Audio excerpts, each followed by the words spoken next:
दोस्तों, welcome to APC class. APC class के YouTube channel में आपका स्वागत करते हैं। फाइनली आज के वीडियो में मैं आप लोगों को क्लास 10th का टॉपिक पढ़ाने वाला हूं। क्लास 10th का अध्याय सेकंड है, जिसका नाम है अम्ल, क्षार और लवण। बहुत ही इंपॉर्टेंट टॉपिक ये है आप लोगों के लिए, और ये चैप्टर आप लोगों के लिए इतना मज़ेदार होगा कि इसमें आप अच्छे तरीके से नए नए और बेहतर बेहतर टॉपिक्स पढ़ेंगे। तो वीडियो को स्टार्ट करते हैं, ठीक है। फाइनली आप ध्यान से समझिए भाई, रसायन विज्ञान क्लास 10th का चल रहा है अम्ल, क्षार एवं लवण, जिसको acid salt and acid base and salt कहते हैं। अध्याय 2 है, भाग पहला है। तो मैंने जैसे आपको पता है कि कहते हैं फर्स्ट इंप्रेशन या लास्ट इंप्रेशन, ये सत्य है, ठीक है। इसीलिए किसी भी चैप्टर का जब भी शुरुआत हो तो आप ध्यान से समझो कि वीडियो को पूरा देखने की कोशिश करो, क्योंकि अगर जो हम फर्स्ट वीडियो को नहीं देखते हैं तो हमें और सब वीडियो समझ में नहीं आएगी। तो फर्स्ट वीडियो देखना आपके लिए बहुत इंपॉर्टेंट होता है। तो फाइनली समझने की कोशिश करते हैं। जैसा कि नाम से ही पता है, अम्ल, क्षार और लवण समझना है। तो पहले हम समझने की कोशिश करते हैं एसिड क्या होता है, अम्ल क्या होता है, ठीक है। तो यहाँ मैंने कुछ टॉपिक्स लिखे हैं, इस टॉपिक्स को बारी से एक सिस्टम के तरीके से समझते हैं। तो पहला जो लिखा है, ये स्वाद में खट्टे होते हैं, ठीक है। जैसे कि एग्जाम्पल के रूप में आप दैनिक जीवन में आप सोचिए कि हमने अम्ल का कौन सा स्वाद लिया है। ऑब्वियसली अगर जो मैं बताऊंगा तो आप तुरंत दिमाग में आएगा कि हमने नींबू खाया है, अचार खाया है, आम का सीजन चल रहा है, आम खाया है, ठीक है। तो ऐसी बहुत सी चीज़ें आप लोग खा चुके हो और यूज किए हो। तो नींबू का बात करें तो नींबू में जो है वो भी, उसमें भी एसिड पाई जाती है। कौन सा एसिड होता है मैं अभी बताऊंगा, ठीक है। तो यहाँ ध्यान समझिए क्या होता है कि जो अम्ल होते हैं ऑब्वियसली वो स्वाद में खट्टे होते हैं। और सेकंड क्या लिखा हुआ भाई, ये लिखा हुआ है कि ये नीले लिटमस को लाल कर देते हैं। जी हाँ, ये लिटमस पेपर को, नीले लिटमस पेपर को लाल कर देते हैं, ठीक है। आपको लिटमस पेपर जो है वो स्क्रीन पे मिल रहा होगा, ठीक है। उसी लिटमस पेपर को ये लाल कर देते हैं, ठीक। और ऐसी ही बात करें, सेकंड टॉपिक जो आपको मिल रहा है, ये जलीय विलयन में H+ आयन देते हैं। ये इंपॉर्टेंट आप लोगों के लिए यह होता है कि जब भी हम किसी एसिड को लेंगे और जल में डिजॉल्व कराएंगे, मिलाएंगे, तो ज्यादा मात्रा में H+ आयन देंगे। तो ये क्या होता है, अम्ल उसे कहते हैं जो जलीय विलयन में H+ आयन देते हैं, ठीक है। फाइनली जो आप लोगों को यहाँ एसिड शब्द मिल रहा है, क्योंकि एसिड शब्द जो है वो एक लैटिन वर्ड से लिया गया है। ध्यान समझिए बाबू, जो एसिड शब्द है, एसिड जो है वो लैटिन भाषा से लिया गया है, जिसका अर्थ होता है खट्टा, ठीक है। तो फाइनली समझ ही गए होंगे कि कहीं अम्ल का नाम आ रहा है, इसका मतलब कि खट्टा पदार्थ जरूर है, ठीक है। आर्हेनियस नाम के एक वैज्ञानिक हैं जिन्होंने जो अम्ल का परिभाषा ये दिया था कि अम्ल वे होते हैं जो जलीय विलयन में H+ आयन देते हैं, ठीक है, वे अम्ल कहलाते हैं। तो अगर जो आप चाहें तो अगर जो अम्ल का डिफिनीशन पूछा जा रहा है तो आप आराम से ऐसे लिखिएगा, आर्हेनियस के अनुसार, उसके बाद लिख दीजिए कामा इन्वर्टेड कामा में, अम्ल वे होते हैं जो जलीय विलयन में H+ आयन देते हैं, ठीक है। इनकी दो बार यहाँ पर हमने दो इनके पार्ट लिखे हैं, और भी पार्ट्स हैं, इनके पूरे पार्ट्स को मैंने डिस्कस करके बताया, ठीक है। ध्यान समझिए, पहले होता है प्रबल अम्ल। प्रबल का मतलब होता है बहुत ही मजबूत, स्ट्रॉन्गेस्ट एसिड। तो स्ट्रॉन्गेस्ट एसिड क्या होता है भाई, HCl, जिसको हाइड्रोक्लोरिक एसिड कहते हैं। एक होता है H2SO4, जिसको सल्फ्यूरिक एसिड कहते हैं यानी तेजाब। और एक होता है जिसे हम नाइट्रिक एसिड कहते हैं, HNO3। अगर जो कोई पूछे भैया प्रबल अम्ल क्या होता है, तो दिमाग में बैठा लीजिए HCl, H2SO4, HNO3, ये बहुत ही ज्यादा प्रबल अम्ल होते हैं, ठीक है। और अगर जो उसके बाद बात आती है दुर्बल अम्ल, जिसको वीक या माइल्ड, या तो हम वीक बोल सकते हैं या तो माइल्ड बोल सकते हैं। वीक एसिड या माइल्ड एसिड किसे कहते हैं, तो ध्यान समझिए, CH3COOH, जिसको एस्टिक एसिड कहते हैं। एक होता है लैक्टिक अम्ल, एक होता है ऑक्जेलिक अम्ल। संतरे में ऑक्जेलिक अम्ल पाया जाता है, और लैक्टिक एसिड जो होता है ये कुछ हद तक नींबू के अंदर पाया जाता है, और सभी जितने पार्ट है उसमें पाया जाता है। सिट्रिक एसिड जो होता है वो नींबू के अंदर पाया जाता है अधिक मात्रा में, सिट्रिक एसिड, ठीक है, वो नींबू के अंदर पाया जाता है। ऐसी ही बात करें सांद्र अम्ल। सांद्र का मतलब होता है कंसंट्रेटेड। कंसंट्रेटेड का अर्थ होता है जिसमें गाढ़ापन ज्यादा हो। तो ऐसे एसिड जो कि गाढ़ेपन रखते हो, जैसे एग्जांपल रूप में लिखा है, ये क्या होता है बाबू, ध्यान समझो, जिसमें अम्ल अधिक मात्रा में होते हैं जबकि जल अल्प मात्रा में होते हैं। ध्यान समझिएगा, कंसंट्रेटेड पूछा जाता है, कंसंट्रेटेड जो है वो एसिड क्या होता है, तो भाई कंसंट्रेटेड एसिड वही होता है जिसमें एसिड की वैल्यू ज्यादा हो और जो वाटर की वैल्यू हो वो कम हो, ठीक है। ध्यान से समझ गए होंगे ये चीज। और उसके बाद होता है जिसे हम डाइल्यूट कहते हैं, मतलब तनु अम्ल क्या होता है, डाइल्यूट एसिड क्या होता है, तो डाइल्यूट एसिड ये लिखा है जिसमें अम्ल अल्प मात्रा में और जबकि जल अधिक मात्रा में होते हैं, उसे हम तनु अम्ल कहते हैं। तो यहां समझ ही गए होंगे भाई तनु क्या होता है, मतलब डाइल्यूट एसिड किसे कहते हैं। डाइल्यूट एसिड में ये होगा कि जो वाटर के मॉलिक्यूल्स होंगे वो वाटर के मॉलिक्यूल्स ज्यादा होंगे और जो एसिड के मॉलिक्यूल्स है वो कम होंगे। तो फाइनली अभी आप लोगों ने एसिड समझ लिया, एसिड क्या होते हैं ये समझ लिया। अब हम बेस के बारे में फाइनली, तो अभी आप लोगों ने अम्ल जो है वो तो समझ लिया, अब क्षार समझने की कोशिश करते हैं कि क्षार क्या होता है, ठीक है। तो ध्यान से समझिए भाई, क्षार क्या होता है, क्षारक कहते हैं जिसे बेस कहते हैं।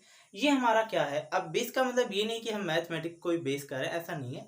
तो यहाँ बेस कहने का मतलब है क्षार, ठीक है। क्षार क्या होता है, ये स्वाद में कड़वे होते हैं। अब सोचो कड़वा चीज कौन सा है, दिमाग में आए कि कड़वा चीज कौन सा होता है। ठीक है, तो बेसिकली हम अगर जो मुंह में हम साबुन से नहा रहे हैं तो उसमें से कुछ झाग आते हैं, मतलब एकदम बेकार लगता है, इसमें बहुत बेकार लगता है, तो उसके अंदर की मतलब क्षार डाला गया। ठीक है, अब क्षार क्या है मैं आपको प्रैक्टिकली समझाऊंगा, टेंशन मत लीजिए, थोड़ा समझने की कोशिश कीजिए, सिंसियरिटी रखिए, अपने आप समझ जाएंगे। ठीक है, अब क्या होता है, पहले ध्यान समझो, लिखा हुआ है ये स्वाद में कड़वे होते हैं। ठीक है, और ये लिखा हुआ है ये लाल लिटमस को नीला कर देते हैं। इसके लिए मैंने आपको एक ट्रिक दिया था और एक वीडियो मैंने बना भी दिया है कि अम्ल नीले लिटमस को लाल कर देते हैं और जो होता है क्षार जो होता है वो लाल लिटमस को नीला कर देता है। ये कैसे है बाबू, देखो ध्यान से, मैंने एक ट्रिक दिया था, एक मैंने लिखा था अनिल और एक मैंने लिखा था छलनी। फिलहाल ऐसे छलनी लिखा नहीं जाता है, ऐसे लिखा जाता है, लेकिन फिलहाल ट्रिक की वजह से हमने ऐसे बनाया। ठीक है, तो यहाँ देखिएगा ये अम्ल है, नीले लिटमस को लाल कर देता है, ट्रिक अच्छा लग रहा होगा आपको।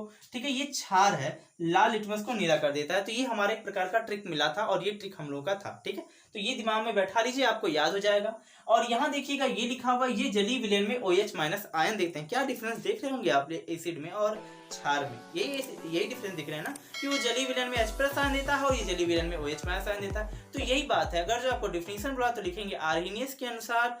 ठीक है, क्षार वह होते हैं जो जलीय विलयन में OH माइनस आयन देते हैं, क्षार कहलाते हैं। उदाहरण NaOH, KOH या जो भी आप समझ में आए एक्सेट्रा दे सकते हैं। अब बात आती है यहाँ पर भी प्रबल क्षारक की।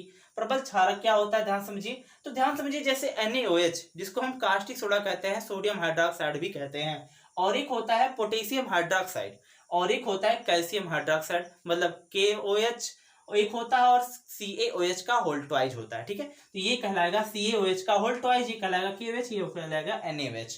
ऐसे ही दुर्बल अगर क्षारक की बात करें, दुर्बल क्षारक को बोलते हैं NH4OH, जिसको अमोनियम हाइड्रोक्साइड कहते हैं। तो ये समझ में बात आ रही होगी, ध्यान से बात समझिए, इसी को कहा जाता है हाइड्रोक्साइड आयन। तो कभी कभी प्रश्न में आपको ऐसे पूछाता है कि क्षारक हाइड्रोक्साइड आयन देते हैं, तो बच्चे कंफ्यूज हैं, हाइड्रोक्साइड आयन नहीं पढ़े, तो देखे ऐसी बात नहीं है, हाइड्रोक्साइड आयन का मतलब होता है OH माइनस आयन। अब सत्य असत्य कुछ भी आ रहा है तो आप कंफ्यूज मत होइए, आराम से लगाइए, कंपटीशन में भी क्वेश्चन आ जाते हैं अम्ल क्षार और लवण से। ठीक है, तो ये समझिएगा ध्यान से। अब बात आती है क्षार क्या होता है, जिसे एल्कली कहते हैं। ठीक है, ये क्षार क्या होता है, ये बेसिकली अलग टॉपिक मैंने करके बना दिया।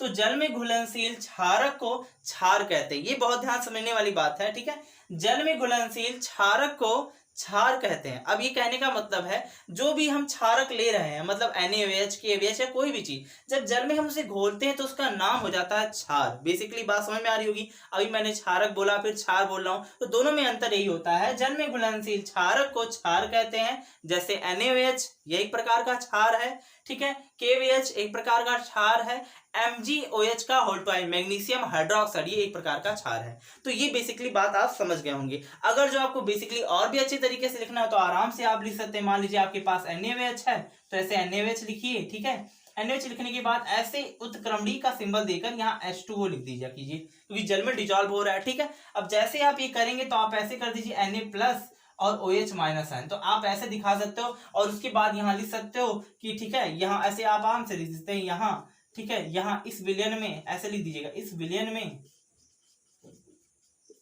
में ठीक है NaOH में OH माइनस आयन दे रहा है, हाइड्रोक्साइड आयन दे रहा है, तो यह क्षार है। तो आराम से इस तरह से आप कर सकते हैं। तो बेसिकली ये बात आप समझ गए हैं। अब समझने की कोशिश करते हैं साल्ट की। अभी हम लोगों ने अम्ल और क्षार तो पढ़ लिया, अब समझने की कोशिश करते हैं लवण, जिसे साल्ट कहते हैं। ठीक है, साल्ट इंपॉर्टेंट आप लोगों के लिए है और बहुत ही इजी है, इसे समझना बहुत ही आसान है। कैसे है देखो ध्यान से। तो लवण वह होते हैं जो अम्ल और क्षार को परस्पर अपक्रिया करने से प्राप्त होते हैं। मतलब अम्ल ले लिया हमने और क्षारक ले लिया, दोनों को मिक्स कर दिया, हमें लवण प्राप्त हो गया। इक्वेशन समझते हैं। जैसे आपके पास एक क्षारक है जिसे NaOH कहते हैं, जिसे कास्टिक सोडा कहते हैं। ठीक है, तो यहाँ पर NaOH है, उसके बाद प्लस क्या ले लिया, HCl ले लिया, हाइड्रोक्लोरिक एसिड ले लिया। तो यहाँ क्या होगा, जब आपस में रिएक्शन करते हैं तो यहाँ से आपको H2O मिलेगा, H2O मिलेगा, जिसमें से H2O निकल जाता है, बाकी NaCl निकल जाता है। तो NaCl जो आप लोगों का है, जिसको सोडियम क्लोराइड कहते हैं, सोडियम क्लोराइड आप लोगों का एक साल्ट है। ठीक है, इसका नाम क्या होगा बाबू, सोडियम क्लोराइड।